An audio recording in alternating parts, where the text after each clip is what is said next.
Hello and welcome to the Katie Halper Show. Are you guys doing okay? Eugene, how are you? I mean, I'm doing well. Sorry, I just realized that I had to get into the thing with the comments. I'm doing well. Oh my God! Wait, hold on, please. An announcement for all my guests tonight. We will review comments, but you may want to as a Is that me or your audio? It might be me. I don't know. There's like a ambulance going. There's a YouTube window open. That's what it was. Oh, okay. Sorry. Well, there was an ambulance going. No, it was me. It's Okay. both of us. Are you there? All Yep. right. This is.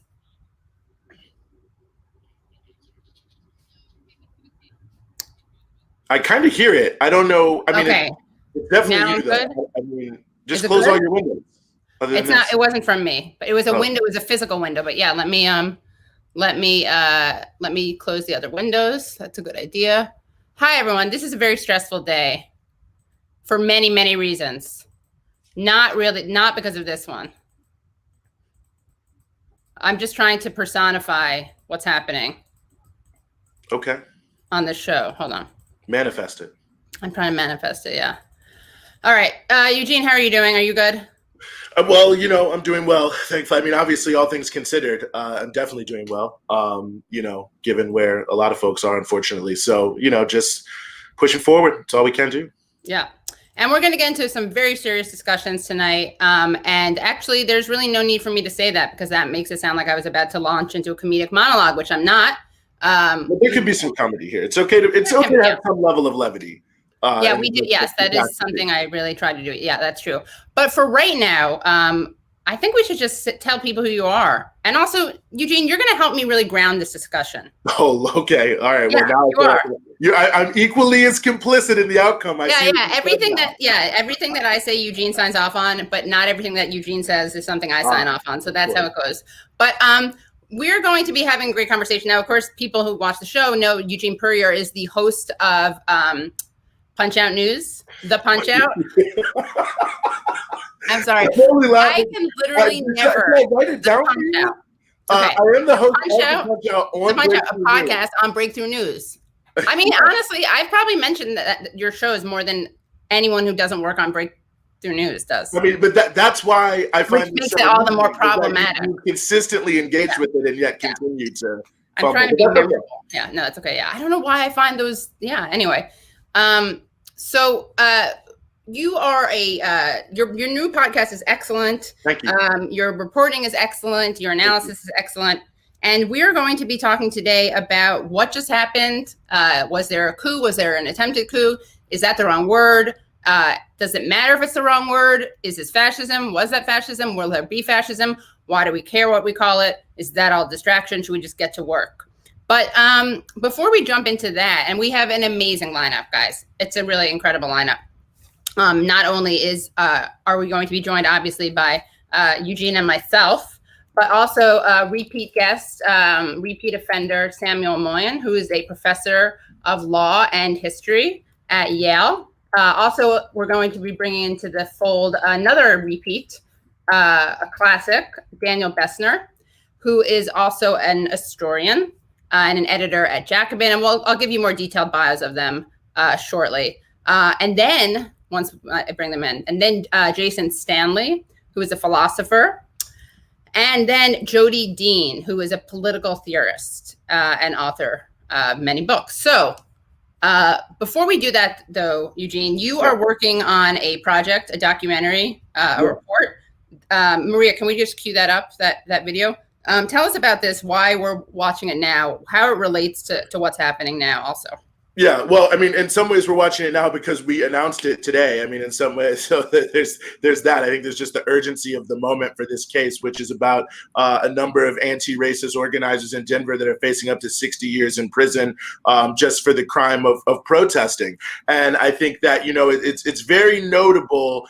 Well, there's many threads that I think you could probably draw from this, and maybe, folks seeing this in the conversation will draw from it in their conversation. But I do think that in the context of a range of things. I mean, the popular conversation about what happened on January 6th that has heavily foregrounded the issue of why there seemed to be kid gloves treatment for a lot of these ne'er-do-wells inside of the Capitol grounds, and vis-a-vis what is done to progressive political movements, certainly the uprising against racism we saw over the summer. So there's certainly that kind of basic popular connection. I think there's probably a deeper connection here, that's tied to that vis-a-vis the other element of that, like were some of these police officers and to what extent are they complicit?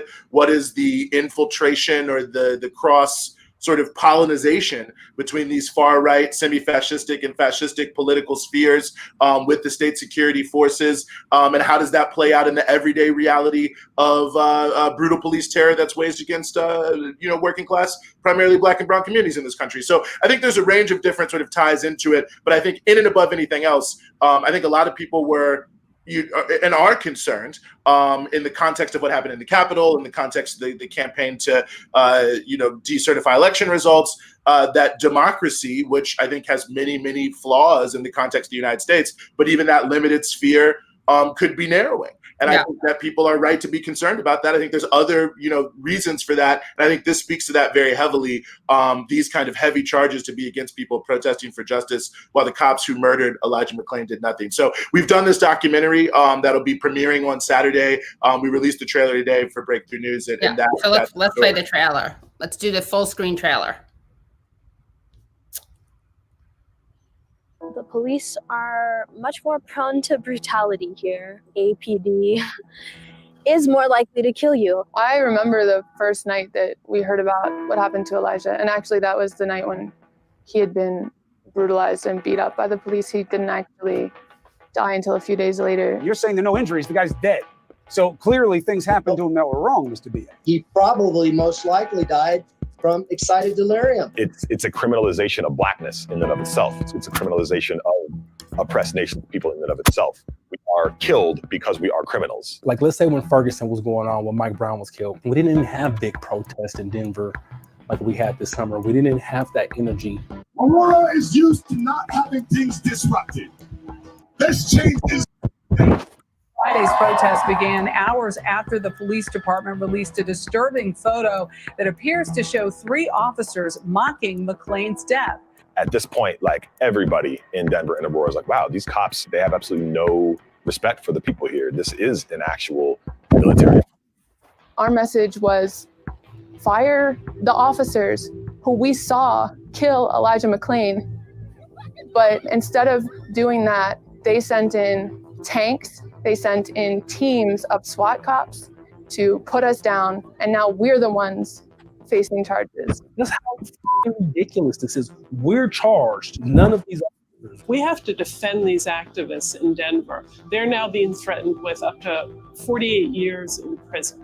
What's happening to them could happen to anyone in the United States. This is obviously meant to intimidate us, but we aren't going to let this sort of repression stop us. If we don't lead protests with real power, if we don't show that we're able to shut things down, that we're able to say enough is enough, we won't see any change.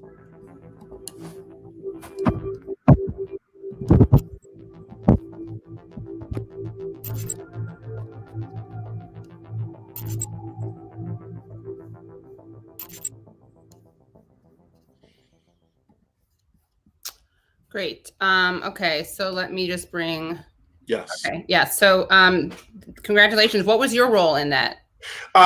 Moral support. I have to give all the shout out to the rest of our team, Will, Juan, especially, who did a lot of work on this, but really the whole Breakthrough News team. I mean, I was there. I mean, I put some eyes on some things, but they really did the majority of the work, including going out there, Will and Juan to Denver, who are, excellent members of our team who perform a lot of roles. So shout out to everybody, from the Breakthrough News team who may or may not be watching this, who did a lot of work to put this together over the past, few weeks.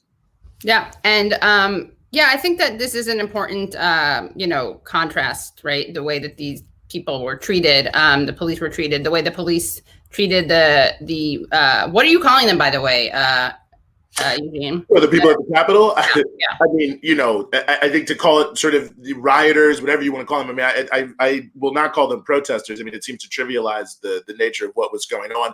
I mean, it seemed really a mob. It was mob behavior. Yeah. So it's an interesting contrast. And I think should we just get into it and just bring in our first guest? I think we're going to flip it a bit, the order. We're going to go to how we thought we were going to do it originally, not to tear down the fourth wall here, but. No.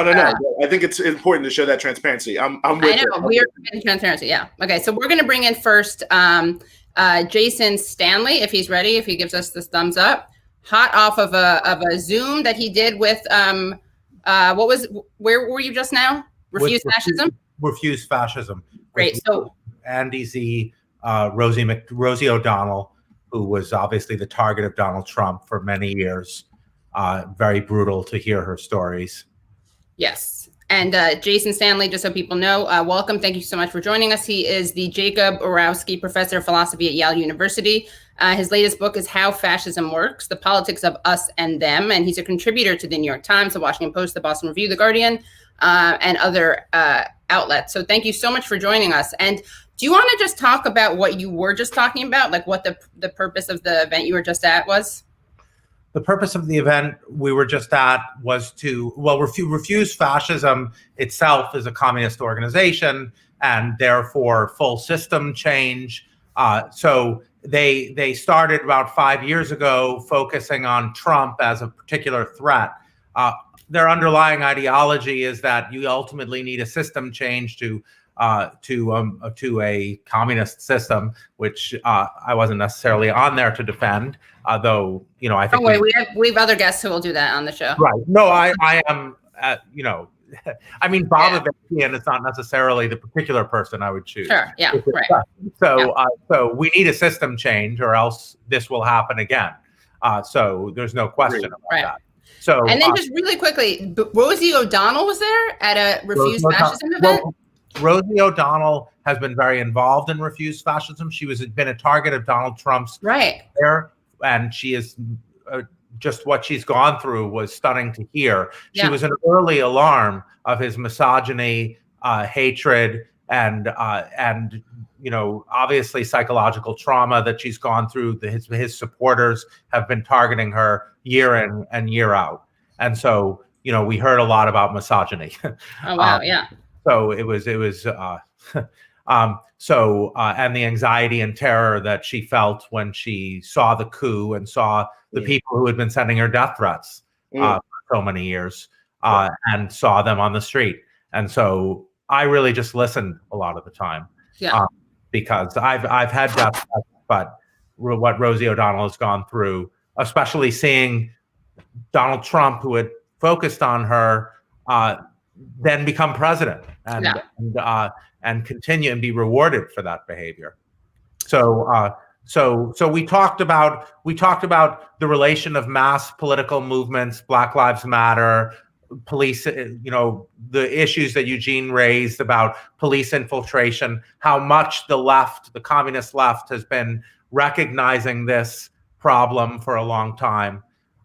So these were the issues, and then what to do about it. So a lot of issues overlapping here, and Rosie O'Donnell objected to the term fascism. She thought that it was too complicated. You got to have her on. We'll hold. Invite her on. So she was. So we were talking about that. So and it just reminded me that it's not this is not an academic debate. Sure. We've got to get away from the academic debate. These are lives of human beings and people.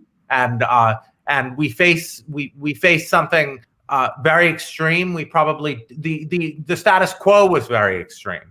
Right, it's a good way of putting it. The status quo was very extreme, and we have different analyses of what Trump represents with regard to that status quo. Yeah. For me, he is the personification of the worst elements of that status quo, and so of some of the worst elements, To pick up from Eugene's opening, we've been being told by Black and brown communities for decades that there is far-right white supremacy in law enforcement. This is a message we've been told again and again and again. And Rudy Giuliani. Black communities in New York knew who Rudy Giuliani was. A lot of us white people did not know who Rudy Giuliani was.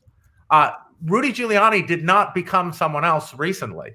It's just that as usual, as you see in the literature on fascism from figures like Aimé Césaire, what they say is fascism is when what Black populations are subjected to, colonial populations are subjected to, gets turned on white people. Yeah. So, to me, that's a frame of analysis that is important. My general analysis of the situation comes from the Black radical tradition. There is a speech that affects me greatly by Toni Morrison in 1995 called Racism and Fascism. So when we ask, what do we face? It was a Howard University commencement address. And everyone cites Umberto Eco's Fascism piece because, he's a European. But Toni Morrison gives an analysis of fascism in that speech and applies it to America. She comes from America. I mean, let's not forget that in last time I did these statistics in 2014, 2015, almost 10% of the world's prison population was African American. So she talks about what she says that America has often preferred fascist solutions to its political problems. And then she describes what fascist solutions are: large prison camps, violent militarization. And to me, my reading of the situation we face is Trump is a kind of personification of those fascist forces. As a New Yorker, as somebody, I'm from Syracuse, New York, but I've spent many years in New York. My mother was a court stenographer in Manhattan on 100 Center Street in Manhattan Criminal Court during the Central Park 5 case. So I know what Donald Trump is from the Central Park 5 case. And so, and on, as many New Yorkers do. And no, it is not just, so the status quo was bad, but Donald Trump was someone who blew flame on the fire of the status quo of the 90s. So was Joe Biden, and so was Bill Clinton. The 1990s criminal justice era was one of horror, but Donald Trump was a sort of rhetorical representation of that horror. And I take him as representing these incredibly problematic forces in American history. I think it's important. I'm not wedded to the terminology of fascism, but I am wedded to a terminology that allows us to make predictions. And I think Sam and I have a lot of overlaps and really not as many disagreements as people think, or not that many disagreements at all. The wrong guy. But I mean, we have some disagreements because we've had made different empirical claims about what would happen. Because I regard Donald Trump as a personification of uniquely American forces that figures from Du Bois through Angela Davis through Toni Morrison have called fascist. I made certain predictions. I do not underestimate Donald Trump. So that was our difference. I don't about predictions. I always thought Donald Trump would not leave office peacefully. I always thought he would try to win over law enforcement. I always thought that he would do things like pardon Ryan Gallagher, the Navy SEAL officer who did. He's always seemed to me a clever, smart, cunning figure who leans into America and is incredibly dangerous. Which is not to vindicate the status quo. It's to say that given that how horrific the status quo is, having someone who's legitimating the worst elements of the status quo, having someone who's bringing a Rudy Giuliani to the nation, is something we need to take seriously. So I have always been, the coup is something that I expected. The coup is something, whatever we call it, the language, I think some of the language is important. The language is important and is important for political reasons, because, so for instance, I'm a philosopher of language, and and I also work on the far right. So the far right had a big celebration about the expression alt-right, which was introduced a fight about who gets credit for it between Richard Spencer and one other famous, I think the editor of Countercurrents. And it's a big propaganda win. Julius Klein, the Julius No, he's a philosophy PhD. Unfortunately. Oh, yeah. Too many members of the not all philosophy PhDs, hashtag, yeah. So there's a fight among the alt-right, among the fascists, about who gets credit for it. Because when you call them the alt-right, that sounds like a Seattle grunge band. Yeah. So it's an enormous propaganda win. I think it's an enormous propaganda win that they were called populists by figures like Yasha Monk. Because populists, then you can blame the left and the right. Because the terminology is important. It's important because it places the blame correctly, and then it's important, and it doesn't whitewash in the way that alt-right does, and then it's important in that it allows us to make predictions. Fascist. So one of the ways I characterize fascist. I'm a philosopher, so I'm not going for this historian. We have to locate. I give a theory of fascism. And here's a sort of working characterization we can work with. A cult of the leader who promises national restoration in the face of supposed humiliation by immigrants, communists, and minorities. He presents himself as the only solution. And so on my framing, if that's the right analysis, Donald Trump was going to try to seek to take over the Republican Party, and he was not going to try to leave power. Now, I think the Republican Party is incredibly dangerous. I agree with Chomsky's assessment. It is the most dangerous organization on earth. As I've worked on Flint, Michigan, done a lot of work on the emergency manager law, and you didn't need the Russians to poison 6,000 children. Nor did you need a Republican to drink water and say that he probably was exposed to lead as a kid. That's Barack Obama, for anyone out there who doesn't know the reference. Yeah.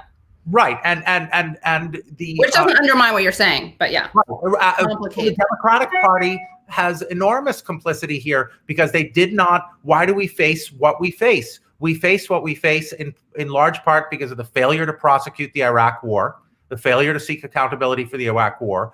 We were left with ICE. I've argued in the New York Times after AOC called ICE used the concentration camp analogy. I've argued that ICE is similar to the Gestapo in various ways, should raise worries there, is a potential organization that could be used by an authoritarian leader against its political opponents. We need to get rid of ICE. We should have prosecuted the torture regime. We should have punished the people responsible for the Iraq War and the financial crisis. And all of this was not done. And the message we gave is people can do that with impunity.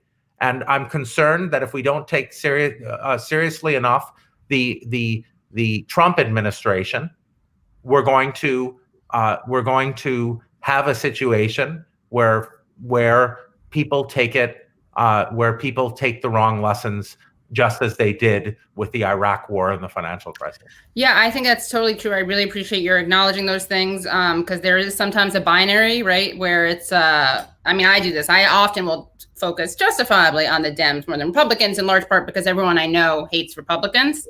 But I want to bring in I want to bring in Daniel and Sam shortly. But can you, as someone who studies the far right, can you just kind of lay the ground for what happened, what the involvement of different organizations were that we know of, how law enforcement was infiltrated?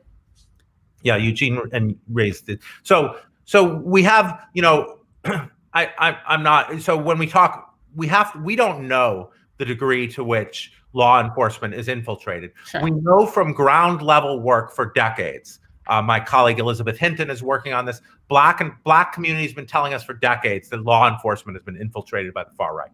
So has been so in the last 4 years, Donald Trump has clearly been courting the far right among law enforcement. He's been courting law enforcement. They've been backing off. The Obama administration. I really think we need to protect civil liberties. On the other hand, I want my family to be safe. And so somebody needs to, there's a lot of it's been left to independent actors to track the Oath Keepers, the 3%ers, the Proud Boys. One thing we know, and, is that there are a lot more Proud Boys than you think.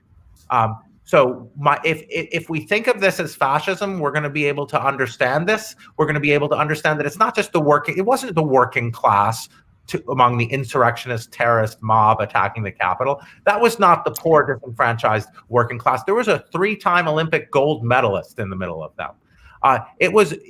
Thinking about as fascism makes you realize, no, it's not the poor, disenfranchised working class. This is the auto dealers, the owners of auto dealerships. This is the business people. This is a lot of people in America, and the extreme, and a lot of people who voted for Donald Trump are not down for this. A lot of people who vote for Donald Trump are scared of communists, scared of, or against, are pro-life, but are anti-taxes. But Donald Trump has massively expanded the ranks of the far right. And we don't know because Donald Trump's various enforcement agencies are not tracking that. We just have Talia Lavin and a bunch of independent actors, the Southern Poverty Law Center, who are tracking this. So we need Germany. There's a lot of attention paid to Germany because Germany has realized they have a lot of far right in their law enforcement, a lot of neo-Nazis. We've had 4 years of completely ignoring this. So we know already we had a big problem. We know that there are not 74 million fascists in America. That's absurd. But there are more than there were 4 years ago. Mm-hmm. Yeah. Katie, if I could just jump in real quick here, and just to speak to this directly too. I mean, the Capitol Police, in terms of what we know, I think worth noting, their holiday party in 2019 was at the Trump Hotel. When I lived in DC for 15 years, there's one fraternal order of police lodge there for Metropolitan Police, Capitol Police, and also Metro PD. So there's that. They actually have 3 different unions, but they're in one FOP. They endorsed Trump in 2016. They were then forced to retract it because some black officers inside of the union had protested. Those are the politics of those people. The president of that DC FOP has a history of liking at least white supremacist adjacent websites. And I can say for sure, because I work directly on this, the internal culture of the Metropolitan Police Department is very similar. There was a case I worked on a few years ago where there was these T-shirts basically that were mocking the black community. They were part of something called the Power Shift Crew, the most oppressed working class black community of DC. And there was this jump outs, which is like stop and frisk on wheels. And one thing they would always say when they would jump out at people is, show me your waistband, Joe, because in DC, Joe is like a thing people say, and they roll up real quick, guns pulled, terroristic practice. So they had these shirts that were the Grim Reaper and all sorts of violent imagery and the show me your waistband, Joe, which, the whole community was outraged because it was obviously mockery of this community. And so that's deeply rooted in these officers. And then, I also want to take it one level higher too, because obviously there was some discrepancy over why the National Guard issue was not called out when they were supposed to. There's the officer from Capitol Police who was anonymously interviewed by Daily Beast, who was saying there was an explicit lack of leadership at all times, anywhere. And by the way, also noted that he said half the people rhetorically or anecdotally in the force voted for Trump. So, I mean, we'll see if there's a real investigation here. But I think, to me, and I agree with what Jason is saying here, too, sometimes I think there can be a literary element to it in terms of how we look at it. I mean, my own view is, I think I don't view Trump as ideologically as a fascist, but I don't know if that's the point. I mean, I think if you look at the history even of Germany, the Brunigs, the Van Poppens, the people who thought they were they were the ones who ultimately facilitated his rise. So I think Trump and many Republicans, I mean, the Republican Attorney General's Association is doing robocalls for this rally. Turning Point USA is bringing 80 buses here. I mean, it seems relatively clear to me that even if these people aren't fascist, that, they are in a marriage of convenience with, these either people who are actually fascist or adjacent to it. And I think that's the other thing that's relevant and also mentioned by Jason, and I think that a lot of us are also talking about and considering in general, is if we recognize that the Jim Crow South was basically a fascist dictatorship and the role of racist, violent mobs in the overthrow of Reconstruction, there's like a red, white, and blue fascism, certainly learned from the Nazis, that allows people to present as a defense of bourgeois democracy, an extremely authoritarian politic. And perhaps, we can quibble about what that's called, but I think that's very dangerous and very scary. And the differences with that sort of American DNA sort of weaved in there, I think is what can make it so dangerous, because I do think we should talk about everything that, Germany, Italy, Modi in India, Bolsonaro, we should be looking at all the parallels. But I think that sort of typical Americanness can kind of lull us into a sense of false security in a way. And then the final thing I'll just say about that is, and this is just a historical point, I think we should appreciate more than ever the anti-fascist elements of the civil rights movement and the banishing of Jim Crow and the expansion and belief that there should be broad democratic equal rights for all people, which is pretty much a product of that struggle. And as we see the gains of that struggle fading, no surprise, we see these forces coming back. So wherever Trump himself is situated, I think there's a lot to be said. But I want to see how high this thing goes. I think there's a lot of questions. As someone who was once almost maced in the face at point blank range in the Capitol for talking too loud at a peaceful sit-in, something was going on. And it wasn't just rank and file officers, although I think they were also involved, and it seems clear. So yeah, I just wanted to interject briefly with that. Everything Eugene said. Yeah. Except hopefully you weren't almost maced at that point. Yeah, okay, good. Yeah, but you're co-signing that. Yeah. No, I mean, and something we may want to bring in our next guest, because I think something really fascinating about this. And again, I know we don't want to be too academicological. Is that a word? But we should make it one, though. I certainly can. That's the whole point. I'm reclaiming this. But no, not to make it too literary, as you said, or historiographical. But there is a whole discussion of what the ideology of fascism is, and how part of fascism, right, is its ideological flexibility. So on that note, why don't we bring in two historians who can interrogate this and problematize this? As a history major from Howard University, I'm also historians and a reference to a Howard University commencement. It's a good start here from my university. So without any further ado, Daniel Bessner, welcome. Nice new glasses. Thank you, Katie. Thank you. And Sam Moyn, same. I like the glasses just the way they are. Don't think they're new, but I like they're the same as last time. They're the same as last time. Yeah. And Daniel is a historian. He is a non-resident fellow at the Quincy Institute, and also an editor at Jacobin. And Sam is a professor of law and history at Yale University. So what do you guys have? I just wanted to give you the chance to intervene. I'm trying to drop all these academic words. Sure, Sam. Do you mind if I just go first quickly, and then I'll hand it over to you? Please. Perfect. Well, Katie, I just want to say also thanks for having me on, and it's a pleasure to finally meet Jason. Jason, hello, and thanks for joining. And Eugene, good to see you again. So it's funny. I think Jason said to me online a couple times that we agree more than we disagree, and I think on the whole that's right. I think we share a general framework of the world and what caused Donald Trump ultimately, and what we need to do going forward. But listening to him talk, I think I just want to highlight what I think we disagree on, and maybe we could go from there, and the discussion could go wherever it may go. First, I think we just fundamentally disagree on the political efficacy of the fascism analogy, and that might be because I partly focus on liberal anti-fascism. I understand and respect the left-wing tradition from which Jason emerges, and I mean, I would probably certainly broadly align myself with that, absolutely.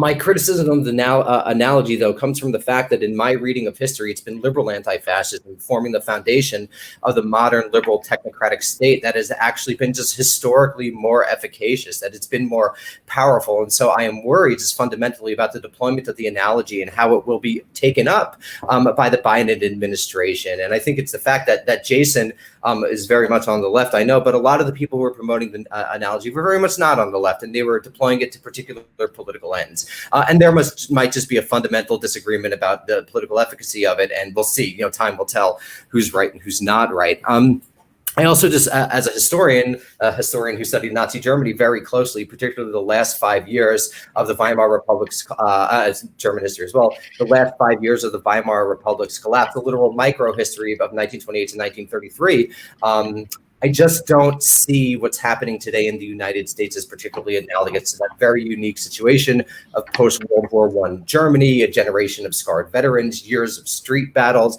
the particular chaos of a German state that had not been democratic for very long, and various other traumas that happened in Germany in the post-World War I period. The United States has had its fair share of traumas, from Iraq to Afghanistan to an awful legacy of racism that permeates everything we do, to indigenous genocide. I just don't think the proximate causes of what's happening today are meaningfully analogous to what happened in the Germany of the 1920s.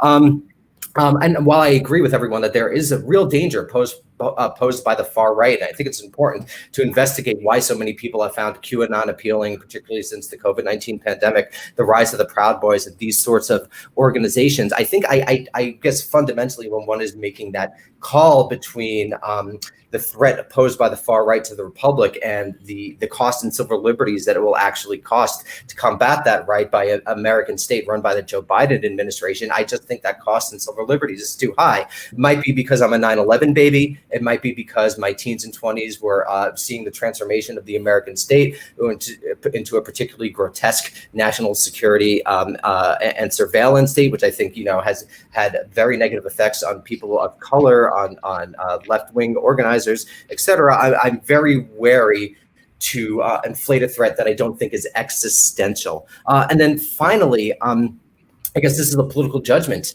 but I don't think we need the fascism analogy to get what we want. There is a long, awful history of racism, of authoritarianism, of tyranny in this country. We don't need to other what's happening here by pointing to a profoundly European example, an ideology that came from a very peculiar European context. I think we have our own history that's awful enough, going back to before the founding of the Republic, to the first encounter in what is now Mexico, that we don't need to draw on this othering, very recent analogy that is not particularly similar to what's going on now in my political judgment. So I just want to say I was really nice to hear Jason, and that's where I stand. Nice. And Sam, and then of course people will have a chance to respond, but do you want to? Yeah, I'll say a couple of things, but first, it's a pleasure to be here again. And with by the people way, Daniel, sorry, I was just shifting, but thank you. That was excellent. Thank you so much. It was. And I admire all these folks. I really agree a lot with what's been said, and maybe to combine what Jason and Danny just said, it's absolutely true that we can kind of deploy a left critical vision of anti-fascism. That's who invented it, after all. And it's true that Black radicals have made major contributions to that discourse, but it's not dominant, never has been. And it's not dominant right now. So as Danny says, we need to be very careful that we control the risks. And if you just omit the problem that the centrist mainstream has just declared war on fascism, just as it did after 9/11, then you really haven't reckoned with what's at stake in the analogy. So how do we correctly access the promising features of this tradition while containing its noxious ones? And if we're not acknowledging both sides there, I think we really haven't been honest. But I want to say something that goes beyond what Danny's, I think, rightly pointed out on this score, which is that we can't just read half the news in our analysis of the Trump administration. So some of us have been arguing throughout that the amazing thing was, in a sense, how weak he turned out to be. That's not fascism.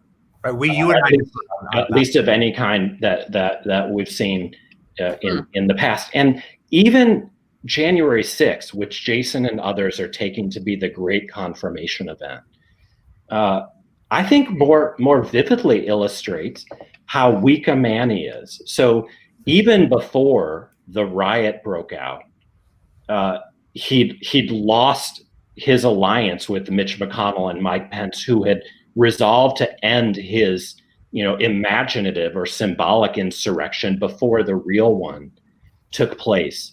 And so his ability, which is real and scary, to call out some goons, although we have to debate how many, turns out to be one fact against a set of facts that reveal that we're looking at a different kind of thing, I believe, than the fascism analogy helps us get at. Not that there's not truth to it, but we can't screen out what doesn't fit. Let me make one last point. I really appreciated what Eugene said about Jim Crow and the civil rights movement facing it down. I absolutely believe it can be seen Jim Crow as a form of fascism, and indeed we know that it actually inspired Adolf Hitler and his minions to some extent. But it's not factually correct to say that the civil rights movement much posed as an anti-fascist movement. And here's one reason why. Because they knew that there were a lot of people they had to recruit to their side. And fascism is a really hard thing to come back from. So, Jason, like maybe mention this briefly, but we have a certain number of folks, punks in Charlottesville and most recently at the Capitol. We can talk about how many, but to get from there to 70 odd million for a man who increased his voting share, including amongst the victims of so-called fascism, I think is a huge challenge. And what we need to do is figure out how this man could win once, could win against the Republican Party and then against Hillary Clinton, who failed, and then increased his gains, while Biden won thanks principally to wealthy suburbanites. And if we don't focus there, then how can we contain this threat?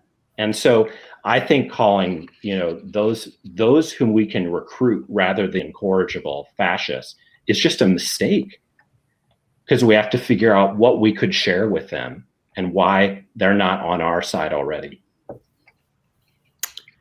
Can I think maybe I'm confused, but can you just clarify, Eugene, you were saying that the civil rights movement was a big anti-fascist movement? Is that?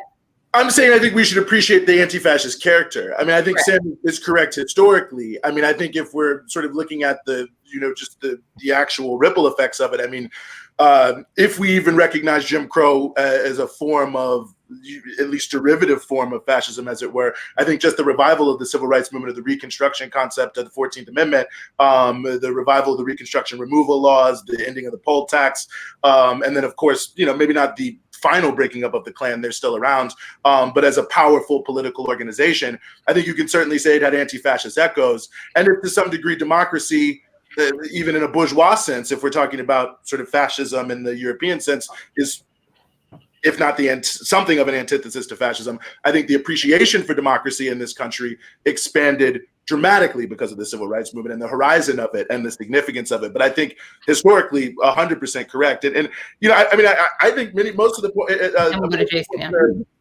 it's an anti-fascist movement. You were right, Eugene. Well, I think this is also, isn't this a bit of some, like, there's a difference between saying, well, continue. Sorry, Eugene. Then I think the points are well taken in a way across a lot of, well, I don't know. I'm trying to think. Were you saying it was were you saying it was anti-fascist in a certain way, or were you saying it opposed fascism? Because Sam, are you saying that they did oppose fascism in their function, but they didn't frame it as an anti-fascist movement? Correct. I think, of course, if we operate with a Black radical interpretation of fascism, well, there was fascism in America before there was in Europe.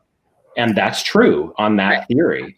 But that doesn't mean that civil rights activists, even radical ones like Malcolm X, opposed Jim Crow as fascism. Well, and I'm trying to figure out why. Well, one reason is that they understood that they were in enough of a democracy that they didn't need to, roll in the US Army to Germany. They needed to win elections and get people on their side. And, calling someone a fascist is a strange way to do it. Well, I don't know. I would actually disagree slightly. I mean, I do think that they put Hoover in the framework of a fascist, sort of secret police state, even in the 63 era and the early era. So I think it was certainly being drawn. And the evolution, of course, of the civil rights movement into the quote unquote Black Power movement, the more radical phase, the National Committee to Combat Fascism became sort of central organizing principle of the Black Panther Party and was reaching millions of people. So obviously George Jackson and the many different pieces. But I was honestly just making that point as a derivative point about appreciating some of our past history vis-a-vis that. And I know Daniel wants to get in. I'll just say very quickly, I mean, I do think his point is very well taken about sort of looking at our own history of very brutal politics. And to me, I think that is kind of the core of the argument, and why in some ways I think the fascism discourse is important and does take us some of the way there, because I think just the very fact of comparing and contrasting what happened in Germany, what happened in Italy, what is its derivative in America. I mean, I think we could also ask questions in India right now. I mean, obviously Modi is winning elections. There's a very dynamic democratic process in India, but it's also being used and perverted in a way that the love jihads is very problematic. So what is the interplay between sort of things that we think of as fascism? How do we put fascism, authoritarianism? How does that fit in with democracy? I think using the discourse and raising the question is exactly what sort of drives us down the road to really be able to grasp the particularity of it in many ways. So you were making a term about framing and discourse as opposed to the effect, whether they had an anti-fascist effect. Right? Okay. Jason and Daniel, Daniel, then Jason? Yeah, just very quickly, I think there's a lot there, and I think it is interesting to compare these sorts of regimes and see how they operate and see sort of internal characteristics. That's useful, but the thing that I'm talking about when I talk here is really about political efficacy. So to go back to the 1960s, the people, if you look at like the mainstream media, the Times, the Post, the mainstream media, the people who are identified as fascists were the 68 protesters. Right, because what's actually powerful in this country in fascist discourse is it's the way liberals discipline the left in terms of most impact on American politics in the last 60 plus years. It's been deployed by liberals to discipline the left, and as it was in the 1960s. You get much more criticism of SDS as proto-fascist than you get from the civil rights movement calling the Southern state fascists. I think that is an empirical truth. Okay. So I just wanted to make that point, which is again highlights again. Sorry, Jason, please. Yeah. And then also, Jason, 1 second. I just realized I didn't realize how much time flies. So I want to bring in Jodi because she's going to be part of the what is to be done discussion, but I want her here also. So Jodi, welcome. Jodi Dean, thank you so much. Political theorist, author, and editor of 13 books, and wanted to give you the chance to take part in this. Do you mind giving, do you want to respond right away? Do you want to let Jason respond? Do you want to respond? Okay. Then we'll bring I totally Jason. want to respond. Right. Thanks so much for glad I brought you in then. For having me on. All right, first, I want to say I used to agree with Dan and Sam, right? I used to, in the beginning of the Trump administration, I thought that the language of fascism was really super overblown. And I don't think that anymore. But I don't think it's because it's not about Trump the person. It's about the mobilization of a particular mob, right? I mean, it's a reaction to the present mob. And I think it's important not to remain attached to a diagnosis that might have made a lot of sense 2 or 3 years ago, but doesn't make as much sense right now. I also think that it's important to say, like Sam's argument's like, well, if you call it fascism, that's not a hegemonic use of fascism. It doesn't the diagnosis that comes out of the knowledge of the Jim Crow South isn't one that's widely shared. It's kind of marginalized or something like that. We got to ask, well, why was that diagnosis marginalized? That was itself because of anti-communism in the United States. It's because of the fascist tendencies under McCarthyism that made that diagnosis not take hold, right? That's part of the symptoms. And I want to go back on the question of the depth of the diagnosis that America, that particularly the South, under Jim Crow and the structure of the Southern state through white supremacy, that diagnosis as fascist goes back way before World War II. You can find it already in texts that are using the Scottsboro Boys case to connect with the Italy's invasion of Ethiopia, and arguing that anyone who's going to stand up against fascism abroad has to stand up against fascism at home. And Black Abraham Lincoln Brigade fight. Absolutely. Black African Americans who went to fight in Spain, right? Who were called proto-fascists. No. Anti-fascist, proto-anti-fascist, sorry. So there's a powerful argument here that is deeply embedded in U.S. history that needs to be brought out. And I do agree, though, with Sam. It's like you don't win anything by calling all of Trump's supporters fascists. That's true. But what you can do is use the diagnosis to divide Trump supporters, divide the Republican Party, and start to create like a different set of connections between the left. I mean, fascism arises when the left is weak, or when the political system has suppressed the left and prevented the left from giving expression to popular grievances. So the left needs to strengthen itself and not just dismiss any old Republican as a fascist, but carefully explain, here are the legacies of fascism, here are their current incarceration, their incarnations, and don't be on that side. Oh. Jason, do you want to, thank you, by the way. Jason, do you want to? Yeah, I just wanted to summarize so we can start the discussion. I think there's not that much. There's some empirical differences between the people on this panel. Jodi just said everything I believe. So I do take for me the civil rights. So I want to set out some points to see where we are. I think there's an empirical question, like if I believed what Daniel believed about the role of the word fascism in American history, I was going to say earlier, then I might have his position, but I don't believe that. But then Jodi came in and said, even if that were so, even if that were hegemonic, why should we let it be hegemonic? It's the fascist element in American society that makes it hegemonic. We need to contest that. And that was very powerful. That didn't occur to me as a response. And that's moving and powerful, because the tradition that Jodi and Eugene are speaking of is a tradition that is so meaningful for me and is so meaningful in American history, the anti-fascist tradition. So I think that Daniel made a point, and I wanted to say I empirically disagreed with it, but now I don't have to even say it. It's sort of, though that empirical disagreement is irrelevant. His point was, here's the effect of using fascism, and Jodi just so powerfully said, well, let's challenge that hegemony and speak up for the communist past of America, frankly. Which gets minimized in these discussions. The role of communist organizations in Black liberation, the role of George Jackson, and these are the people who used fascism. And Jodi is absolutely right that we need to represent for that tradition. Now, just to address Sam's point, and Sam and I talk about this on our walks and our discussions. Social distance walks, I hope. The need to, the role of.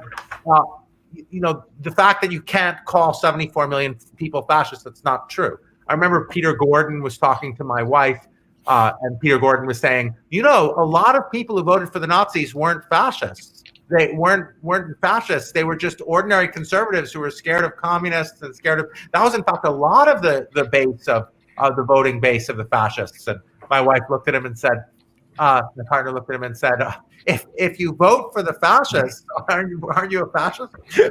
So now I don't think that's right, but he was even saying that many members of the Nazi Party weren't Nazis. Peter was saying many members of the Nazi Party weren't Nazis at all, and he was saying this to her. So her point was, if you're a member of the Nazi Party, aren't you a fascist? So it's certainly correct. History tells us, even in the and Daniel was talking about causes. My work isn't about causes. I'm a philosopher.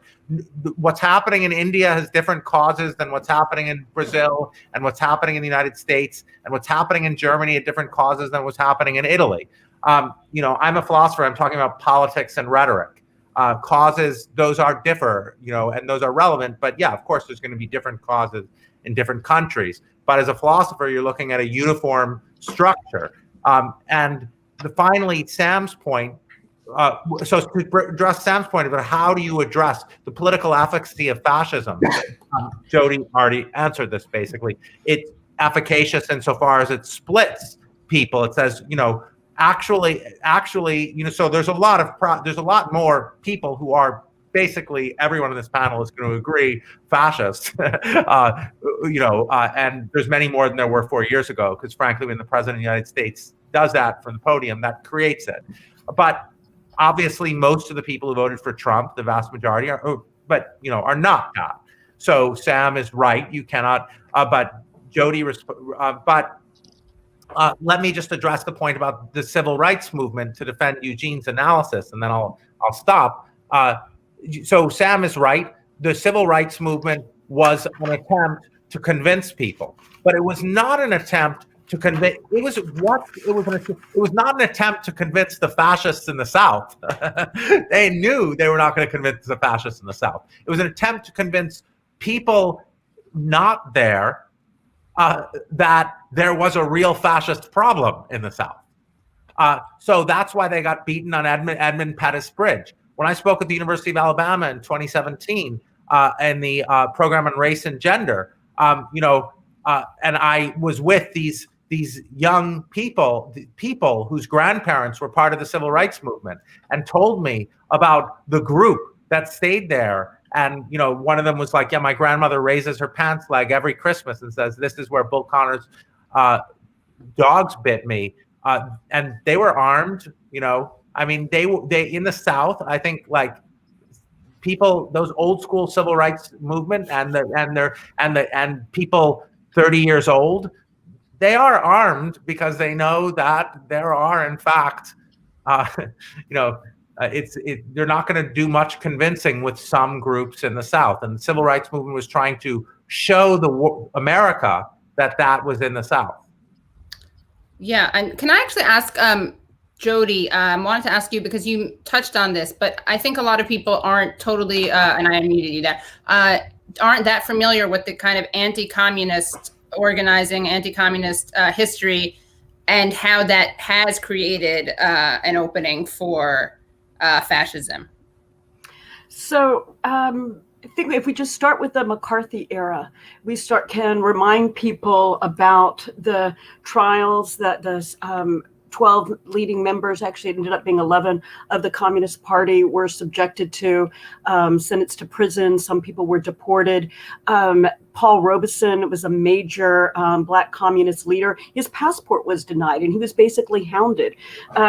What people often forget is that a lot of the leadership of the Communist Party in the late 30s, early 40s through the very early 50s were leaders in anti-racist struggle, anti-white supremacist struggle. They were Black leaders. They ran Black candidates. And so the attack on communists was also an attack on people fighting against the segregated South. They were fighting against Jim Crow laws. There's a really interesting book on what happens to the professional McCarthy witnesses after those after those trials kind of wind down. They move south and become professional defenders of segregation. And one of their arguments is, we have to oppose segregation because that brings in communists, and we have to oppose communists because that brings in desegregation. And so there's a super tight link in the middle of the 20th century that continues to today between the anti-racist struggle and a struggle and opposition to anti-racism being framed as communist, and in part because communists were anti-racist. Right. And so folks when the far right accuses Pelosi and all the rest of them as being communist, they're not just regurgitating an old, tired, red baiting rhetoric. They're also doing a dog whistle racist politics, right? That legacy is strong in the right, and we need to acknowledge that and be specific. And so people who are anti-communist need to recognize who their bedfellows are. Yeah, if only, and it's also not fair to call her that because then it gets our hopes up. Just kidding. We don't actually think she's communist. And so this has been a great dialogue and discussion about kind of the origins, and there's obviously still a lot that we could be mining and discussing, but I wanted to kind of shift this towards what can be done now. Like, how does this discussion inform what we do moving forward? And I do think an important question is the divide and conquer versus alienate. Like, how do we talk about this or organize around this in a way that, because there is some annoying like Mick resistance discourse, which is like, everyone is a fascist, everyone who voted for this person, like the blood is on your hands. And then there's also, we have to be like, acknowledge what happened at the Capitol, but also how that fits into the larger, not just history, but like recent history. And yeah, how we do take this into account when we organize.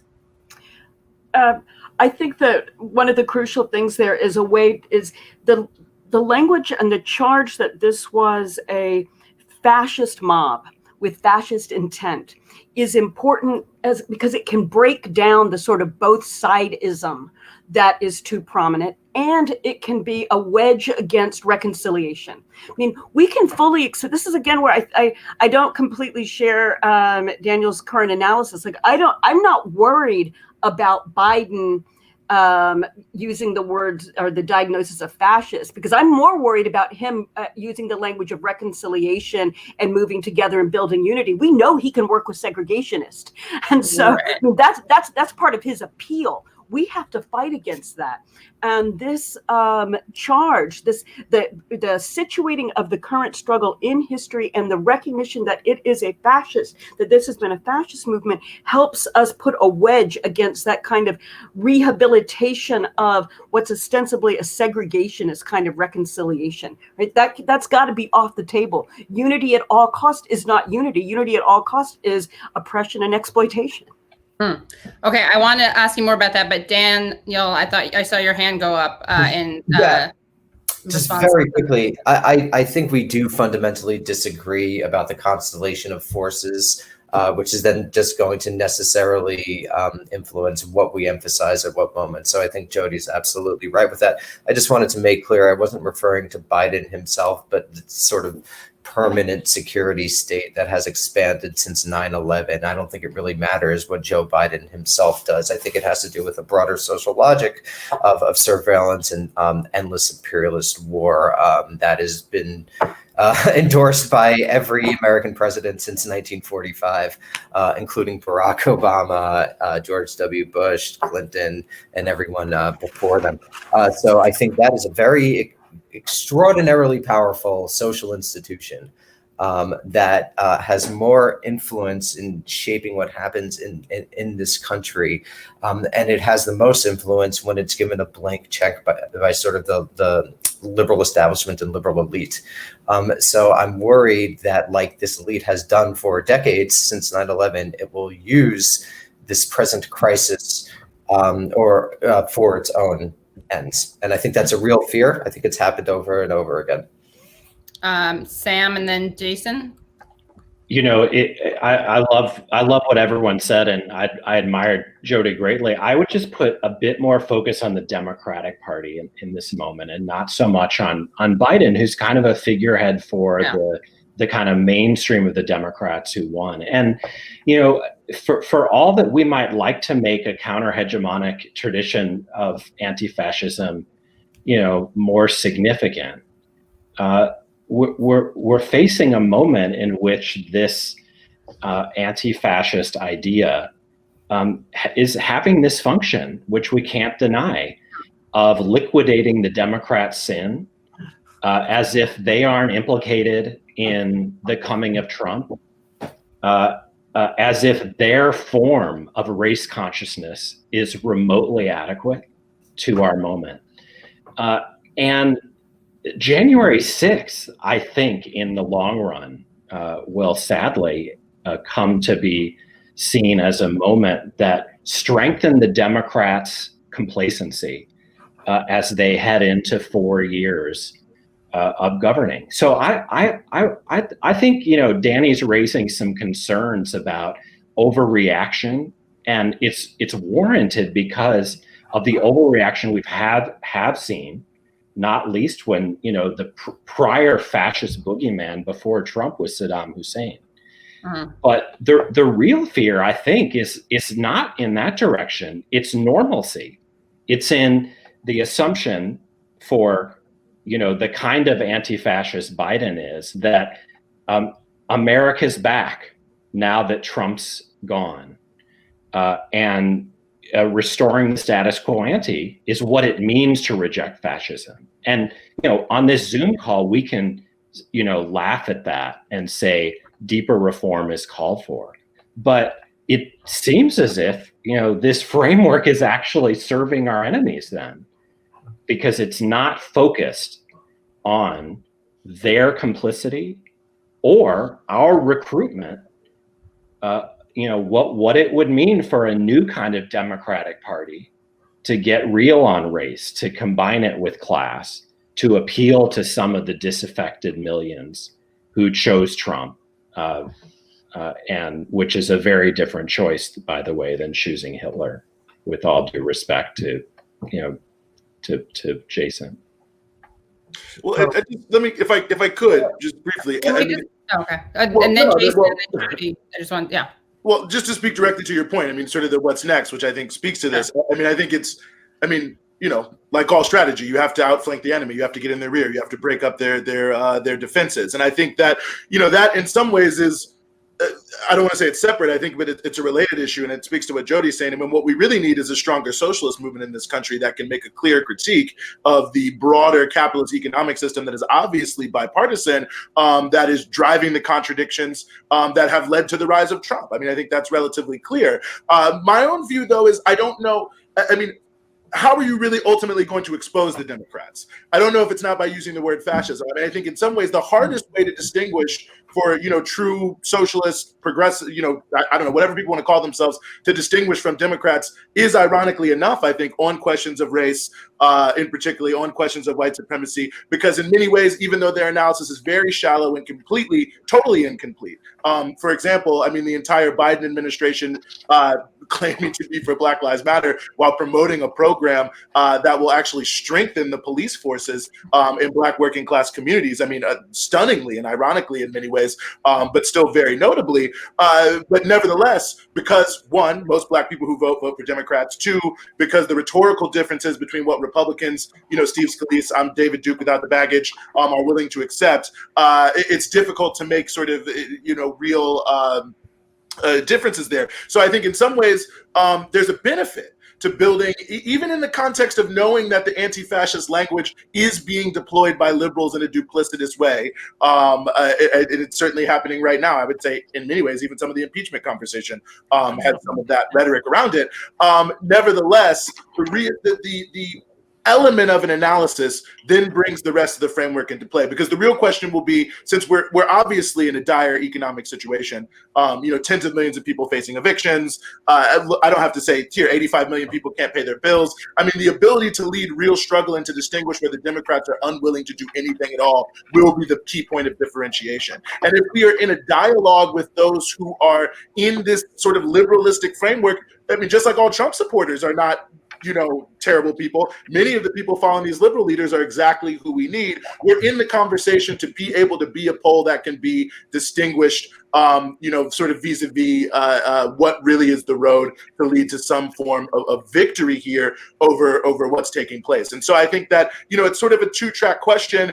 And obviously, just to speak to two quickly more things, I just want to say I also very much agree with, I think, the sentiment here that we should be trying to find, you know, people in the Trump camp who we can win over. I mean, obviously there was 120 counties, right, that voted for Obama twice and then voted for Trump once, and some of them flipped back to Biden this time. Obviously, there's an interesting, complex story and reality there that we can and should take advantage of. I mean, the woman who was shot in the Capitol, who's a QAnon supporter, voted for Obama twice. So there's obviously a lot that's there. I think the same can be said. You look at almost every single major Black city in America, Joe Biden lost votes in comparison to Hillary Clinton. So I think there's a widely large, untapped, disaffected group of younger people who are affected by these uprisings who can also be mobilized. And I think just the final point is, I also think when you look, and I hate to make too much out of the exit polls and all of that, but I do think it's notable that people making less than 50,000, there are a lot of white people who supported the Democrats and Biden, as terrible as they may be. And I think low-wage worker organizing in the South, you look at what NC Raise Up is doing, that's the Fight for 15 in North Carolina, is a real spearhead into making inroads into these populations. And then finally, domestic terrorism, I think, is the real liberal threat. And I think that we have to oppose any domestic terrorism law from Biden 100%. That they have enough, they have so many laws that can repress people right now, they don't need another one, and they're only doing it to repress the left. So that's maybe sort of a slightly separate issue, but I did just want to note that, because that is a big liberal piece. But that's related to, I think, the apparatus that you're talking about so much, Danny. And also, I will say, you're right, Eugene, you know, sometimes I do generalize about people. I put them all into one category. And so I'll just say that not all Biden supporters are a basket of deplorables. Not all. Some of them are, but some of them can be reached and redeemed. We'll win some back over with that. Yeah. I mean, you're building bridges. Very Biden-like, some might say. Yeah, right. Yeah, for Jason, yeah. Quickly, first of all, I think the Bob-Avakian communists I just talked to, who all were voted for Biden, are, for example, persuadable against liberal agenda. I just have to convince the Bob-Avakians not. Let me just say something personal about the Trump-Hitler thing. So, you know, all 7 of my great aunts and uncles were murdered by Hitler, all 150 of their children. My great-grandmother was gassed in Sobibor after watching her son killed in front of her eyes. Every member of my father was beaten on the head by truncheons on the streets of Berlin, and had epilepsy his whole life. And I had to hold his tongue when he had his epileptic fits from being beaten by the Nazis. So I know about the deprivations of Hitler. It's also the case that my mother worked in Manhattan criminal court since 1986, and she saw what was happening to Black Americans in this country. And to her, growing up in Siberia in a labor camp and being repatriated back to Poland, having my grandfather being beaten almost to death by anti-Semites in Warsaw in 1948, what she saw with Black Americans reminded her of the way Jews were treated in Eastern Europe, with the way anti-Semites are not. So, and you know, the fact that Black America, so the analogies between what Black Americans have faced with militarized police, and particularly for me, because my parents growing up always talked about how they were taught, how they were spoken of, how they remember. My dad's first, when he learned to read, he learned to read what people were saying about him. And it was the kind of thing that Trump says about Muslims, Black Americans. I mean, it wasn't being hit on the head. It was the rhetoric. And so as the father of 2 Black children, you know, I'm extremely sensitive, as you know, to that coming, you know, what Trump is doing, like, you know, the police, not just the background fascist things, but the rhetoric, the way that he talks. Think about Muslims. Think about Muslim families. So yes, you know, no, he hasn't done what Hitler has done. Of course not. It's not total war. He's probably not capable of it. It's not genocide. It's not, you know, but, you know, let's not minimize what this country is like. And I know you aren't doing that, Sam, but I feel very strongly about that. And about now, there's an empirical dispute between us, and that empirical dispute drives. I mean, Jodi gave me for the first time a mechanism to say, even if Sam and Daniel are right on the empirical dispute, it doesn't matter. But I just disagree on the empirical dispute. I've been using the term fascism for a long time, and it is just utter BS that Congress people, the New York Times didn't allow me. I mean, it is impossible to use that word. It is not at all. I speak to Congress people. I speak to politicians. They all say, oh, come on, it's populism. It's not fascism. It's populism. And I say to them, no, don't stop using the term populism. But the word they use is populism because they want to blame the left. So it's just empirically not true that Joe Biden uses the term fascism. He doesn't. You know who uses the term fascism? Alexandria Ocasio-Cortez. And I've written 2 articles defending Alexandria Ocasio-Cortez's use of the term fascism. She's the one who uses the term fascism. It's not Joe Biden. Yeah, Daniel. Just very briefly, I just want to clarify, and Sam, correct me if I'm wrong, but I don't think either of us are referring to the literal use of the term, but sort of the political logic that what our current explosion in anti-fascist discourse represents. And I think what we're arguing is that political logic permeates the institutions of the state. So yes, perhaps in 15 years, due to AOC, anti-fascist discourse will take on a different valence in this country. That isn't to be decided. But the way that I view the constellation of forces in this moment suggests that won't be the case. And to Jodi's point, what I would say is we could try to reframe it like you're suggesting, but that successful reframing project will rely on lots of different things. One of which is whether the identification of fascism resonates with what most Americans think of when they think of fascist. And that again is and so to be decided if that is a political project that will succeed. I have my doubts, but I just wanted to make our arguments and disagreements clear. Yeah, let's think a little bit about Sam's argument, which I think is a really good one. That one of the problems with labeling the attack on the Capitol as part of a fascist mob and linking that into fascist histories in the US is that it gets the Democrats off the hook and makes them not accountable. I think that's a legit argument, but I think that just tells us what to confront. And then that opens into the institutional argument, which points out their historical complicity for years and years with Jim Crow and segregation, if we're going to make that historical background and counter the hegemonic presentation, but also the present, right? We need to force the Democrats to think more, how is it that they helped make that Trump possible, right? How is it that the Obama years were not some kind of opening into a new, more egalitarian, multicultural United States, but in fact were part of a sets of increased attacks on immigrants, more and more imperialist expansion, imperialist war, right? Why didn't the Democrats do a better job? I mean, it's not like it's like one diagnosis used for the current events is everything. It's like it opens up a path, and then we do have to make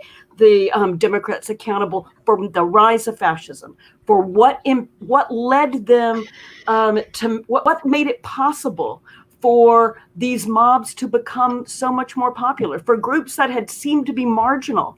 Why did they become popular? Why was Trump the next stage? It means the Democrats failed, right? We need to force that. So I think your argument's good, but I think we can use it on this side as well. So like do both things at the same time? Yeah, absolutely. We can walk and chew gum at the same time. Exactly. It's not like there's only one argument you can ever use. Right. Yeah. No, Sam? I totally agree, and I would love to see that happen. That kind of, it would really be a reappropriation of anti-fascist discourse from its theft in the Cold War and especially after 9/11. But in hoping for that outcome, you can't understate the difficulties. And we have to have a lot of caution about the reverse effect, which a lot of people are working towards, which is Trump washing the Democrats, and have been for 4 years.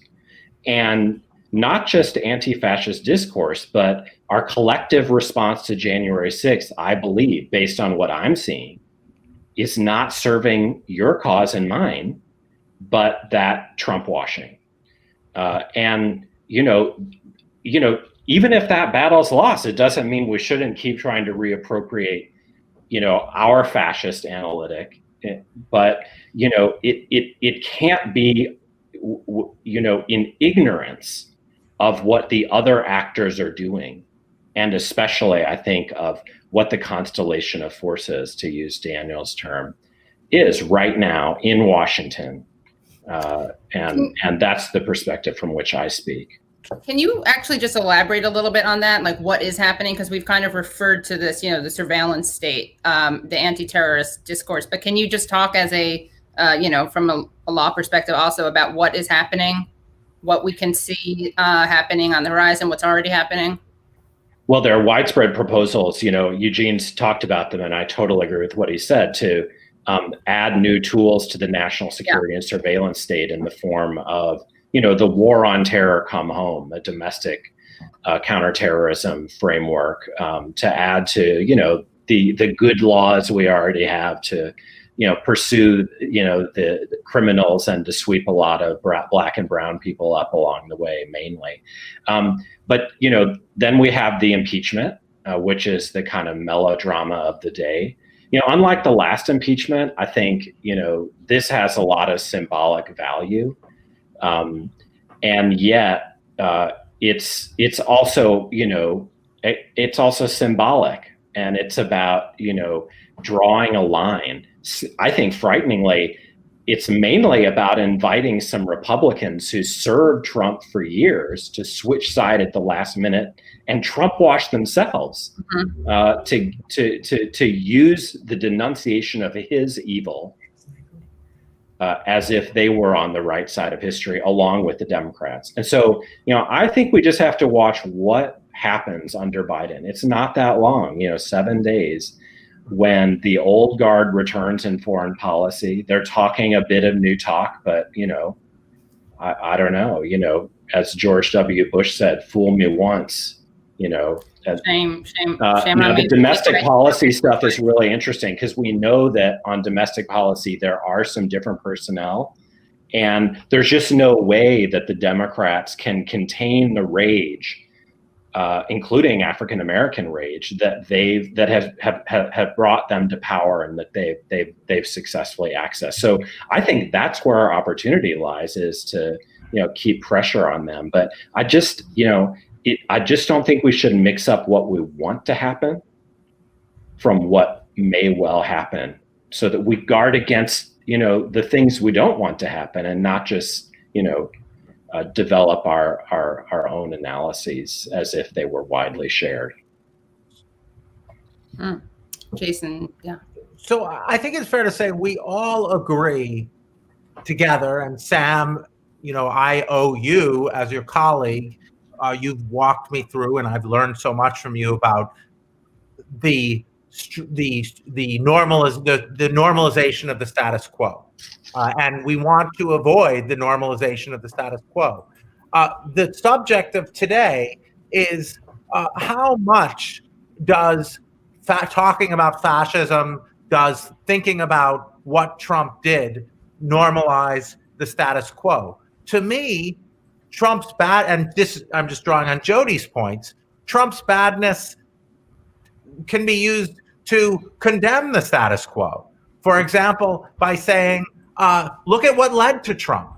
What led to Trump was Obama's failure to prosecute the Iraq War, the war of terror, the security apparatuses that Daniel rightly condemns. Those are the things that led to Trump. We let people torture people in America. We let all this happen, and we do nothing about it. I think that talking about this as a bad thing is something that will help us go back and say, let's revisit 9/11, let's revisit the Iraq War, let's visit the lying, and see, and all those people got off scot-free, and what message did that send? So that sent. Secondly, because I spend all my time surfing, because I get all these death threats from the far right, so I spend a lot of time on far right websites. And January 6th was a heroic day for them. So you're like, I think January 6th will play this role of normalizing and whitewashing. January 6th is going to be remembered among the far right, and maybe not even in the far right, and the QAnon supporters, and as a heroic day, as a time of memory. And so for me, for this growing social and political movement, Eugene brought up Modi. Let's recall that Modi started out on the extreme far right. 1992, the mosque attack, Gujarat, the riot in Gujarat. These were far right extremists. So one of the differences we have, empirical differences we have, is how do we balance these things? We don't want to whitewash, but we also, we do face this growing January 6th is going to mean many different things. So you say we can't, I agree. We all here agree. We need to revisit the past, re-prosecute the Iraq War, make sure bankers can't do what they did, make sure the Democratic Party doesn't enable Trump again. And what we're talking about today is, does the fascism discourse or conceptual framework or what have you do that? But we also need to remember that January 6th will have a very powerful role going forward in other ways. I just want to add, I think Jason's points are just great. I just want to add to the list of things that have to be done, the points that Eugene was making earlier when he was emphasizing the absolutely crucial need for there to be a broader, deeper, wider socialist movement. That really bringing more people into a socialist movement is a crucial part of addressing the fascist threat, in breaking that down, in making there be other alternatives. And Jason flagged problems with the banks and the bankers. And I was thinking about, in addition to the real frustration, the failure to prosecute the Iraq War, the fact that everybody saw the federal government bail out banks and not people. I think the level of damage that has done has probably been underestimated, and that's also a way to reframe what the Democrats have done, what government's done, and what it could do. Yeah, because the fascism is enabled when you say, when the fascist leaders can say, look at the corrupt elites. And the elites were corrupt. Guess what? The elites were corrupt. They were right. So, that is classical. I'm always saying you can't have the elites be corrupt again. You can't have massive inequality with the elites, because Trump was right on that in 2016. Yeah, I mean, he and Bernie, they were both right about certain things. They just had the exact opposite diagnosis and suggestion, right? Like, they both picked up on people's anger, and one of them was like, blame Muslims and Mexicans, and the other one was like, blame corporations and the 1%, which is not, we cannot kind of emphasize that enough, I think, because as you were saying, Jason, the media does this really sloppy, ahistorical, false equivalency, populist thing. It's like, they couldn't function more differently. You speak to the same and overlapping population. You tell one, scapegoat the marginalized. You tell the other, you're being screwed over by, corporations and greed and certain laws and loopholes. Well, to mention, it's also a deep historical injustice to the populist movement. Right, of course, yeah. We've had Thomas Frank. Our own ability to use movements. I mean, to have 1 million Black people and 1 million white people in the South unite to create a powerful political party. I mean, there's a great book by a guy named Omar Ali about Black populism. I really encourage people to read it. There would be no populist party without the unity of Black and white in the South, quite frankly, because the West, they were doing their thing, but without breaking up the solid South, they could do nothing. And I think ideologically, that is a big part of the using populism is, and this maybe speaks to Daniel's point, a big part of the liberal discourse in crushing left-wing politics is to turn populism into a right-wing thing. Yeah. And just to agree with that, the only reason we thought about populism in a poor light for so long was because a Cold War liberal historian named Richard Hofstadter published wildly successful books about it. And I think that sort of, intellectual project of which Hofstadter was a part is the complement to the type of security liberalism that I'm so afraid of.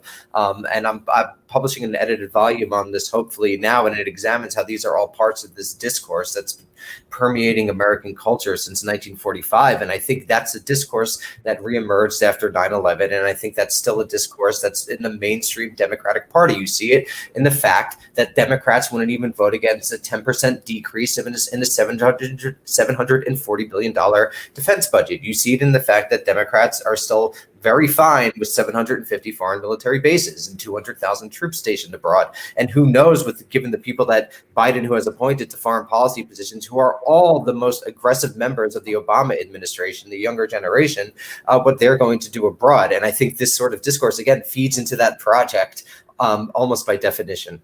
Well, yeah, we disagree there. But one thing. I mean, I'm confused with your comments about discourse versus conceptual framework, because we're all agreeing that the term fascism is only used by the far left Congress people, and then you switch and said this discussion doesn't have to do with the term fascism. I agree that AOC uses it. It has to do with the framework. But then I'm losing sense, because I think you and I generally are critics of U.S. imperialism and do think we, I mean, I don't know much. I think the discourse will be easily appropriated. I mean, I think but you guys said earlier that it was the dominant. Well, isn't the meat? I mean, are you referring to MSNBC people, like who, Dan, or? Yeah, the liberal establishment, the liberal media. Liberal establishment does not use the word term fascism. They compared Hitler constantly to Trump and all of the. That's ridiculous, Jason. I mean, it's like a standard meme across Twitter, across MSNBC. Twitter is not. AOC is the main person who uses the term fascism. She's I've talked to multiple political figures, and they say we don't. That's not a word that is a polite word to use, and it's not. The political scientists tell us it's polarization. I wish that were true, but it's not. Sadly, I mean, it's actually like we can look through on Google Trends at what is the incidence of the term fascism, and it's not. AOC was in that perspective a late adopter, although again I would completely love to see her develop her use of it in the direction that you and especially Jodi have been outlining tonight, and as Eugene reminds us, has been a really important, albeit recessive even amongst African Americans, way of thinking. So there's some empirical disagreements here that we have to do the linguistic research on and look through. And now I'm curious about this, because I mean, I think there's also a difference between the elites, as in like professors, and I should have these examples. Wow, what a swing! The elites is in the professors. No, hold on. I'm not talking about you guys. I'm saying you probably go to dinner parties. Like, I'm assuming that, Daniel, you go to dinner parties because of COVID. Okay, right. You have gone to dinner parties and now Zoom dinner parties where people are saying, "Oh, he's an absolute fascist. This is Nazi Germany, whatever." But I'm trying to remember if like Lawrence O'Donnell has said that. I mean, because there's Maddow has definitely said it. I believe O'Donnell has said it as well. I mean, I'm not sure, Jason. Again, we'll have to do the empirical research. But is this really important though? To like, I don't think so. The term that the mainstream media are using, or is the important thing what is the way to split the right? What is the way to mobilize people so that they can recognize, okay, this part of my frustration is going in a bad direction. This part of my frustration can go in a better direction, right? I think that being constrained by people on Twitter and MSNBC is not a good model for building socialist. I was responding directly to Jason. My view is I think like yours that and that I was responding. We need to understand exactly how it is that we got to this situation and how we can organize both intellectually, because I think that's quite important, although not as important as other things and other forms of mobilization, to disrupt this pattern. And I think that it's really not accurate to if we deny how much productive work that the anti-fascism frame has done for the Democratic Party in really, I think, misrepresenting the nature of the Trump presidency, but above all, absolving it for its historic sins. So that's where we are and will be in 7 days. And, I think we'll have to check back, because I'm going to be glad to stand corrected. But as Jason, knows, I've predicted in print that with the passing of Trump, we'll see a marginalization of a lot of the claims about fascism that were utterly hegemonic, not in our version, but in this more mainstream version for 4 years. And when that happens, the idea of saying that America has a fascist history will seem insane in polite circles. And you'll wonder what happened to the glimmers of insight that were available because there was this shocking event when elites lost control in both parties, and Trump embarrassed them. And that's with his election or January 6th. And then I'll. Yeah. Sorry, what? That moment you're talking about, Trump. No, I think for 4 years we began to get a lot more critical insights into American history because of Jason, and Eugene and so many others. The worry is that as of January 20th, what it will mean to say America is back is to go back to the old corruption, as if it hadn't produced Trump in the first place. And the idea that America was anything else but the power world historically that vanquished fascism will seem insane. Right. So this is why Jodi's point was so vital, because Jodi's point is, hey, let's not let that happen. Well, I agree. Well, I know, but a wish is not a deed either. Let's keep dropping this framework of talking about how the United States does have a fascist past, how we saw that almost personified in rhetorically, minimally.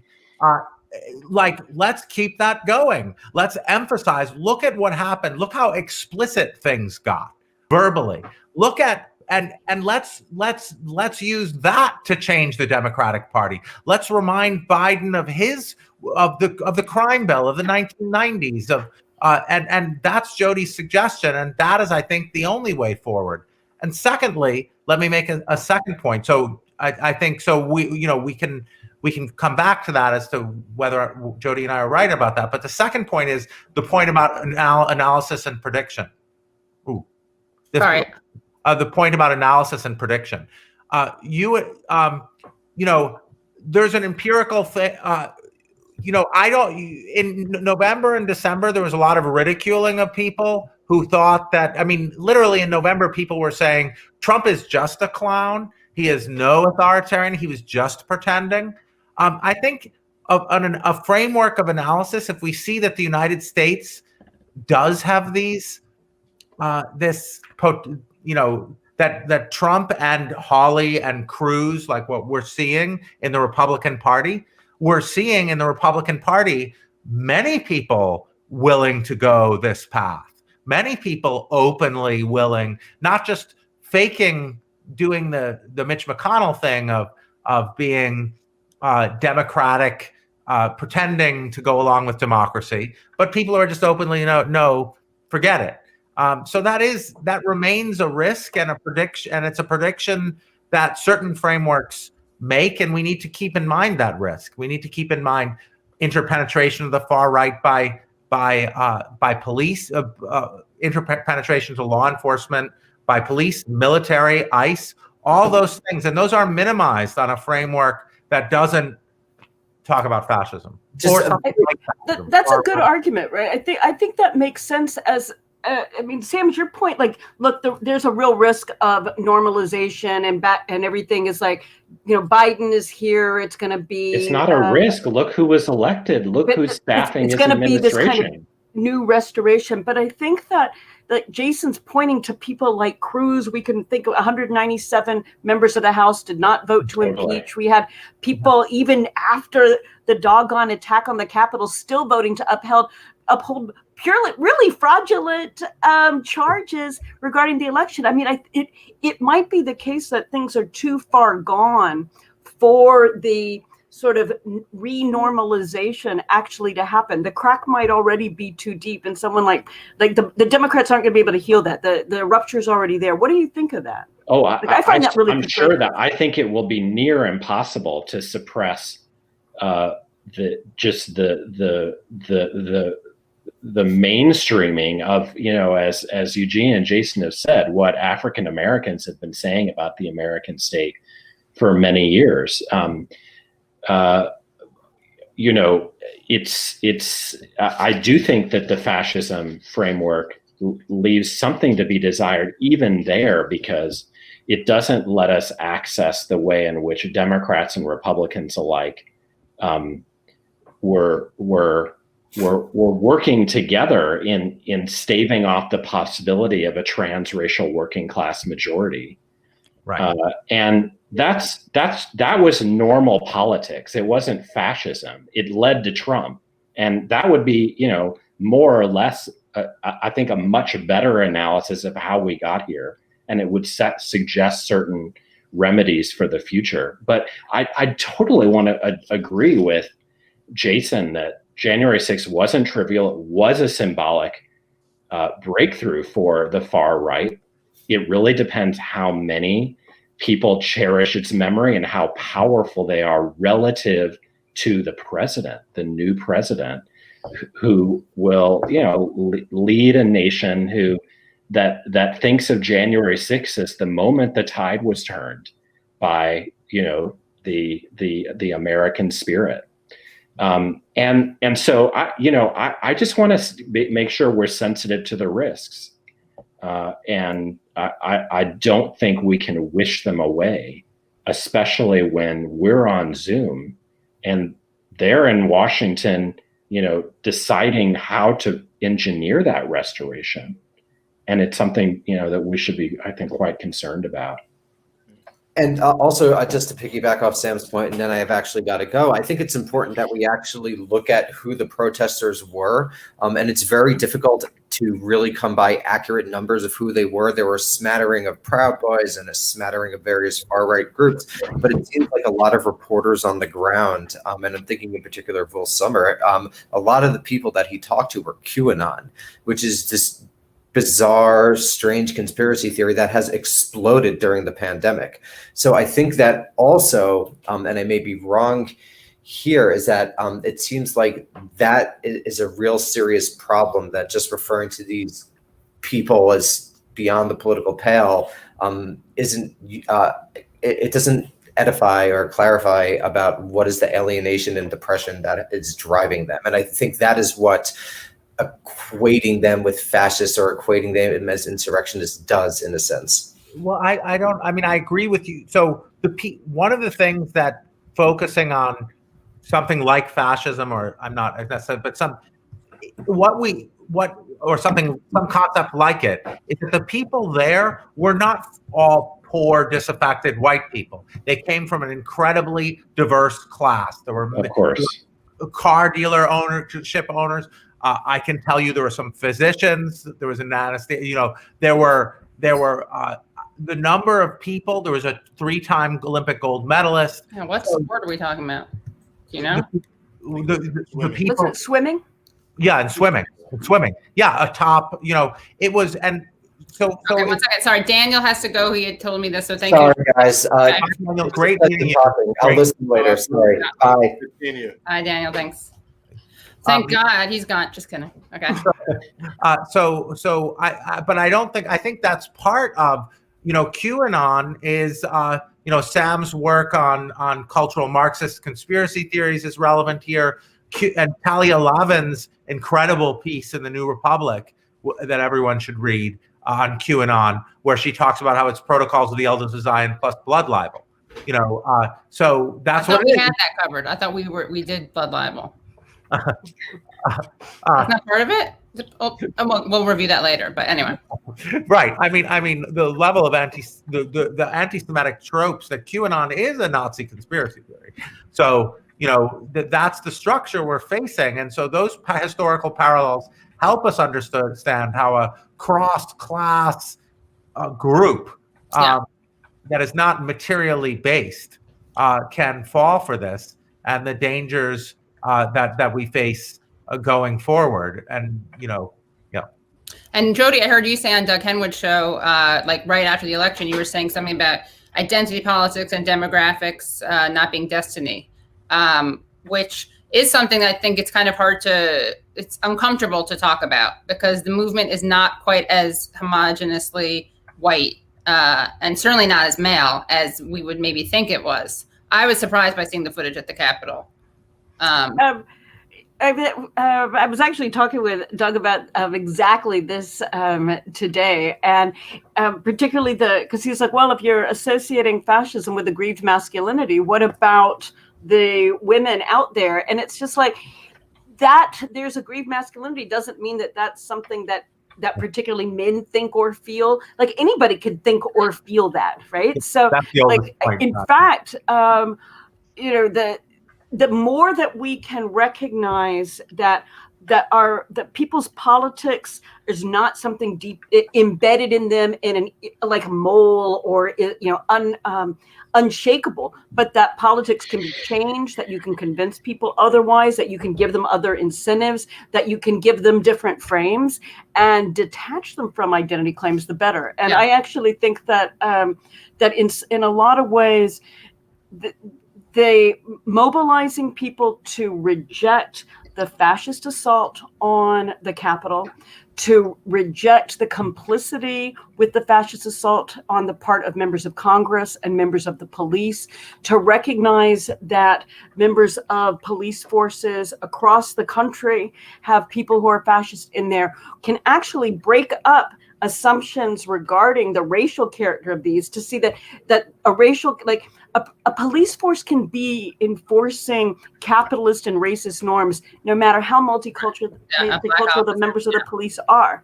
So, so having more political analyses, substantive political terms, will help break up these identity things. Well, Katie, I also have to go, so I want to just say one quick thing, slightly parenthetical, but I think relevant. It's maybe a tactical question I think is also relevant about this, and to piggyback on what you were saying, Jodi, vis-a-vis the role of the police. I mean, I think there's also a tactical question.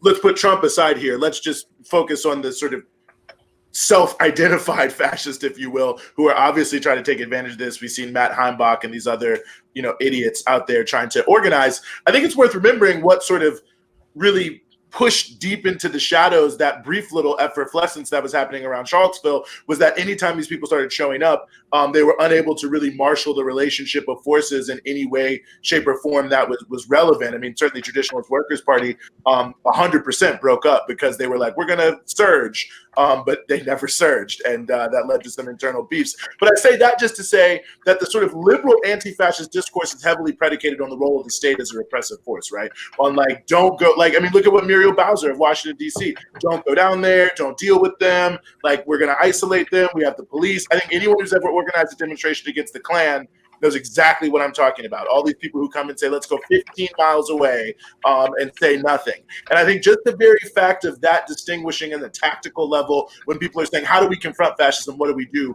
Well, when the actual fascists show up and try to fly that unambiguous flag, we have to show them that there's overwhelming force and they will be stopped. I think that will differentiate quite a bit sort of a real anti-fascist politic from a fake one, and perhaps as a way to steal a little bit of a march on some of those who are looking to mobilize around sort of similar sort of racist issues. But I'll just leave it there. I think obviously this conversation could go on forever and ever, and it'll be an ongoing one. I just want to say, Jason, Sam, Jodi, always a pleasure. For the first time to be with you, or for many times, Katie, as always, thank you so much for having me. Thank you. Thank you. Great meeting you.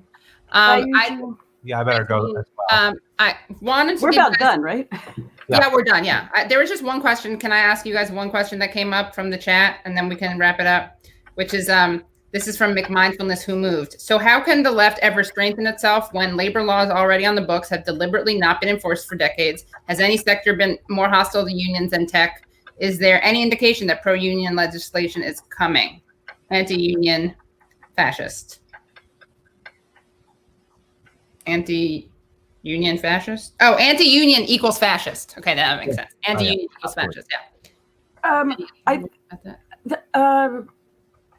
really like the question. I think that it's important to look at the the strong achievements of the teachers and nurses unions in the last few years. Like they did, they made real progress. And I also think if we keep in mind the wildcat strikes from the beginning of 2020, particularly in Amazon warehouses, that showed that there was a union energy. Now, this is not like, I'm kind of grasping at a little straws here. It's not like a heyday of unionism by any stretch of the imagination, but that to my mind is a sign for the importance of organizing and the need for organizing, not of, oh my God, like things are doomed. So I think trying to recognize that it's a really important side of struggle. And my God, like the passing of the kind of what was it? What was the number? Prop 22? Was that the Uber thing? The Uber Deliveroo horrible reinsertment of